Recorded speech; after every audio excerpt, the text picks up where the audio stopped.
کہ شب برات کی حقیقت کیا ہے، اس رات میں نامہ اعمال کیوں تبدیل ہوتے ہیں، اور اس رات میں انسانوں کے بارے میں کون کون سے اہم فیصلے کیے جاتے ہیں،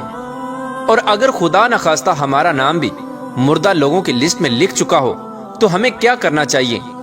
اس رات کتنے لوگوں کی مغفرت کی جاتی ہے، اور اس رات کون سے وہ بدبخت لوگ ہیں جن کی مغفرت نہیں کی جاتی، اور حضور صلی اللہ تعالی علیہ وآلہ وسلم نے اس رات کون کون سے عمل کرنے کا ارشاد فرمایا، اور با تقاضۂ مسلمان ہم کو شب بارات کو کس طرح گزارنا چاہیے۔ پیارے دوستو، ان تمام تر سوالات کے جوابات قرآن و حدیث کی روشنی میں آج کے اس ویڈیو میں ہم آپ کو بتائیں گے، لہٰذا آپ سے گزارش ہے کہ ہماری اس ویڈیو کو اینڈ تک ضرور دیکھیے گا۔ پیارے دوستو، شعبان المعظم کی 15ویں رات کو شب برات کہا جاتا ہے۔ شب رات کو کہتے ہیں اور برات کے معنی ہے بری ہونا، چونکہ اس رات کو مسلمان توبہ کر کے اور اللہ تبارک و تعالیٰ کی بارگاہ میں اپنے گناہوں کی معافی طلب کرتے ہیں، اور اللہ تبارک و تعالیٰ کی بارگاہ میں اپنے گناہوں کو چھوڑنے کا عہد کرتے ہیں، تو اللہ تبارک و تعالیٰ اپنی رحمت کے صدقے بے شمار مسلمانوں کو جہنم سے نجات دیتا ہے، اس لیے اس رات کو شب برات کہتے ہیں۔ حضرت عطا بن یسار رضی اللہ تعالی عنہ بیان فرماتے ہیں کہ لیلۃ القدر کے بعد شعبان کی 15ویں رات سب سے افضل رات ہے۔ پیارے دوستو، آپ کو بتاتے چلیں کہ شب برات فرشتوں کے لیے اللہ تبارک و تعالی نے عید کا دن مقرر کیا ہے، جس طرح کہ اللہ تبارک و تعالی نے زمین پر رہنے والے انسانوں کو 2 عیدیں عطا فرمائیں، اسی طرح اللہ تبارک و تعالی نے آسمان والوں کے لیے بھی 2 عیدیں مقرر کر رکھی ہیں، ایک شب برات اور دوسری شب قدر۔ انسان چونکہ یہ دونوں عیدیں دن میں مناتے ہیں، جبکہ فرشتے یہ دونوں عیدیں رات کو مناتے ہیں۔ اللہ تبارک و تعالی نے ان دونوں راتوں کو فرشتوں کے لیے عید اس لیے مقرر کیا کیونکہ انسان رات کو سو جاتا ہے، جبکہ فرشتے رات کو سوتے نہیں، وہ ہر وقت اللہ تبارک و تعالی کی عبادت میں مصروف رہتے ہیں۔ پیارے دوستو، شب برات کے متعلق اللہ تبارک و تعالی قرآن پاک میں ارشاد فرماتا ہے، قسم ہے اس روشن کتاب کی، بے شک ہم نے اسے برکت والی رات میں اتارا، بے شک ہم ڈر سنانے والے ہیں، اس میں بانٹ دیا جاتا ہے ہر حکمت والا کام۔ اس آیت کریمہ کی تفسیر میں مفسرین لکھتے ہیں کہ اس شب سے مراد شب قدر یا شب برات ہے، اور حضرت اکرمہ رضی اللہ تعالی عنہ اور دیگر مفسرین بیان کرتے ہیں کہ لیلۃ مبارکہ سے مراد شب برات ہے۔ پیارے دوستو، اس رات کے اندر ان تمام لوگوں کی فہرست تیار کی جاتی ہے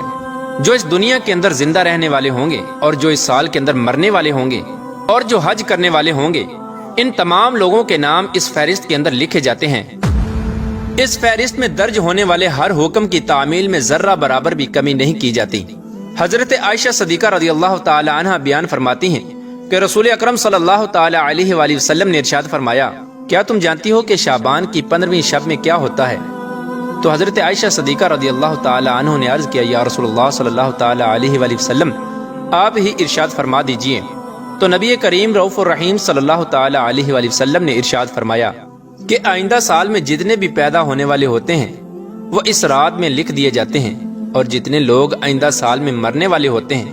وہ بھی اس رات میں لکھ دیے جاتے ہیں، اور اس رات میں لوگوں کے سال بھر کے اعمال اٹھائے جاتے ہیں، اور اس رات میں لوگوں کا رزق مقرر کیا جاتا ہے اور رزق اتارا جاتا ہے۔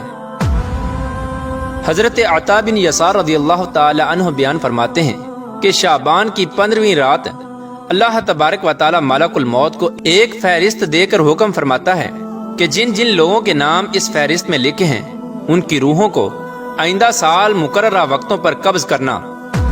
پیارے دوستو، اس رات میں لوگوں کی زندگی اور موت کا فیصلہ ہو چکا ہوتا ہے، جبکہ لوگوں کے حالات یہ ہوتے ہیں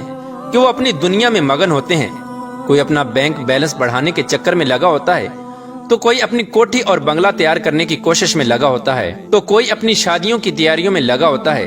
جبکہ وہ یہ نہیں جانتا کہ اس کا نام مردہ لوگوں کی لسٹ میں لکھا جا چکا ہے۔ حضرت عثمان بن محمد رضی اللہ تعالی عنہ سے مروی ہے کہ سرور کائنات حضرت محمد مصطفیٰ صلی اللہ تعالی علیہ وآلہ وسلم نے ارشاد فرمایا کہ ایک شعبان سے دوسرے شعبان تک لوگوں کی زندگی منقطع کرنے کا وقت اس رات میں لکھا جاتا ہے، یہاں تک کہ انسان شادی بیاہ کرتا ہے اور اس کے بچے پیدا ہوتے ہیں، حالانکہ اس کا نام مردوں کی فہرست میں لکھا جا چکا ہوتا ہے۔ پیارا دوستو، شب برات کی ایک بہت بڑی خصوصیت یہ بھی ہے کہ اس رات میں اللہ تبارک و تعالی بے شمار لوگوں کی بخشش فرماتا ہے، جیسا کہ حضرت عائشہ صدیقہ رضی اللہ تعالی عنہ بیان فرماتی ہیں کہ ایک رات میں نے حضور اکرم صلی اللہ تعالی علیہ وآلہ وسلم کو اپنے پاس نہ پایا تو میں آپ کی تلاش میں نکلی۔ میں نے دیکھا کہ حضور پاک صلی اللہ تعالی علیہ وآلہ وسلم جنت البقیع میں تشریف فرما ہیں، اور آپ صلی اللہ تعالی علیہ وآلہ وسلم نے فرمایا، کیا تمہیں یہ خوف ہے کہ اللہ تبارک و تعالی اور اس کا رسول تمہارے ساتھ زیادتی کریں گے؟ میں نے عرض کیا، یا رسول اللہ صلی اللہ تعالی علیہ وآلہ وسلم، مجھے یہ خیال ہوا کہ شاید آپ کسی دوسری اہلیہ کے پاس تشریف لے گئے ہیں۔ تو حضور پاک صلی اللہ تعالی علیہ وآلہ وسلم نے ارشاد فرمایا، بے شک اللہ تبارک و تعالی شعبان کی 15ویں شب آسمان دنیا پر اپنی شان کے مطابق جلوہ گر ہوتا ہے اور قبیلہ بنو کلب کی بکریوں کے بالوں سے بھی زیادہ لوگوں کی مغفرت فرماتا ہے۔ حضرت ابو بکر صدیق رضی اللہ تعالی عنہ روایت کرتے ہیں کہ حضور اکرم صلی اللہ تعالی علیہ وآلہ وسلم نے ارشاد فرمایا کہ شعبان کی 15ویں شب میں اللہ تبارک و تعالی آسمان دنیا پر اپنی شان کے مطابق جلوہ گر ہوتا ہے، اور اس شب میں ہر کسی کی مغفرت فرما دیتا ہے سوائے ان لوگوں کے جو شرک کرنے والے ہوں اور بغض رکھنے والے ہوں۔ اور ایک دوسری روایت میں آتا ہے کہ نبی کریم رؤوف الرحیم صلی اللہ تعالی علیہ وآلہ وسلم نے ارشاد فرمایا کہ اللہ تبارک و تعالی شعبان کی 15ویں شب میں اپنے رحم و کرم سے تمام مخلوقات کی بخشش فرما دیتا ہے سوائے ان لوگوں کے جو شرک کرنے والے ہوں اور کینہ رکھنے والے ہوں۔ حضرت عبداللہ بن عمر بن عاص رضی اللہ تعالی عنہ سے روایت ہے کہ حضور اکرم صلی اللہ تعالی علیہ وآلہ وسلم نے ارشاد فرمایا کہ شعبان کی 15ویں رات میں اللہ تبارک و تعالی اپنی رحمت سے 2 شخصوں کے علاوہ سب لوگوں کی مغفرت فرما دیتا ہے، ایک وہ شخص جو کینہ رکھنے والا ہو اور دوسرا وہ شخص جو کسی کو ناحق قتل کرنے والا ہو۔ پیارا دوستو، شب برات میں فرشتوں کو بعض امور دیے جاتے ہیں، اور شب برات ایک ایسی رات ہے جس میں اللہ تبارک و تعالی مسلمانوں کی مغفرت فرماتا ہے اور دعاؤں کو قبول کرتا ہے، جیسا کہ حضرت عثمان رضی اللہ تعالی عنہ روایت کرتے ہیں کہ حضور اکرم صلی اللہ تعالی علیہ وآلہ وسلم نے ارشاد فرمایا، جب شعبان کی 15ویں شب آتی ہے تو اللہ تبارک و تعالی کی طرف سے یہ اعلان ہوتا ہے کوئی مغفرت طلب کرنے والا کہ اس کے گناہ بخش دوں، ہے کوئی مجھ سے معافی مانگنے والا کہ اسے عطا کروں۔ اس وقت اللہ تبارک و تعالی سے جو مانگا جائے وہ ملتا ہے، وہ سب کی دعا قبول فرماتا ہے سوائے بدکار عورت اور مشرک شخص کے۔ حضرت علی رضی اللہ تعالی عنہ سے روایت ہے کہ غیب بتانے والے آقا و مولا حضرت محمد مصطفیٰ صلی اللہ تعالی علیہ وآلہ وسلم نے ارشاد فرمایا، جب شعبان کی 15ویں رات آتی ہے تو رات کو قیام کرو اور دن کو روزہ رکھو، کیونکہ غروب آفتاب کے وقت سے ہی اللہ تبارک و تعالی کی رحمت آسمان دنیا پر نازل ہو جاتی ہے، اور اللہ تبارک و تعالی ارشاد فرماتا ہے کوئی مغفرت طلب کرنے والا کہ میں اس کو بخش دوں، ہے کوئی رزق مانگنے والا کہ میں اس کو رزق دوں، ہے کوئی مصیبت زدہ کہ میں اسے مصیبت سے نجات دوں۔ یہ اعلان طلوع فجر تک اللہ تبارک و تعالی کی طرف سے ہوتا رہتا ہے۔ پیارا دوستو، حضور اکرم صلی اللہ تعالی علیہ وآلہ وسلم نے ارشاد فرمایا کہ شعبان میرا مہینہ ہے اور رمضان اللہ تبارک و تعالی کا مہینہ ہے۔ روایات میں آتا ہے کہ حضور اکرم صلی اللہ تعالی علیہ وآلہ وسلم ماہ رمضان کے علاوہ شعبان المکرم میں سب سے زیادہ روزے رکھا کرتے اور اللہ تبارک و تعالی کی عبادت کے لیے کمر بستہ ہو جاتے، اور حضور صلی اللہ تعالی علیہ وآلہ وسلم شعبان المبارک میں بہت زیادہ اللہ تبارک و تعالی کی عبادت کیا کرتے اور صحابہ کرام کو اس کی تلقین کیا کرتے۔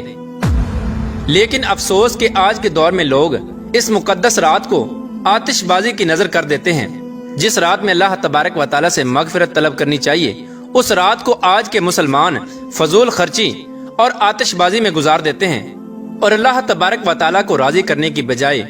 الٹا ان گناہوں کے اندر مبتلا ہو کر اللہ تبارک و تعالی کی نافرمانیاں کرنے لگتے ہیں اور اللہ تبارک و تعالی کو ناراض کر بیٹھتے ہیں۔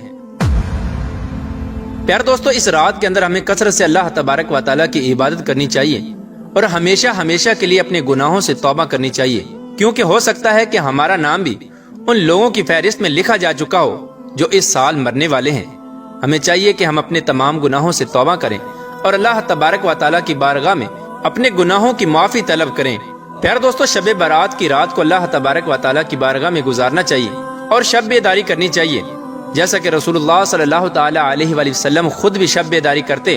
اور دوسروں کو بھی شب بیداری کرنے کی تلقین فرماتے اور اللہ تبارک و تعالی کی عبادت کرنے کا حکم ارشاد فرماتے۔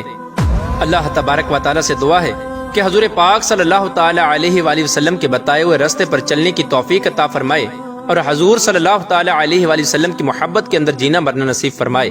اور اس رات کے صدقے اللہ تبارک و تعالی ہماری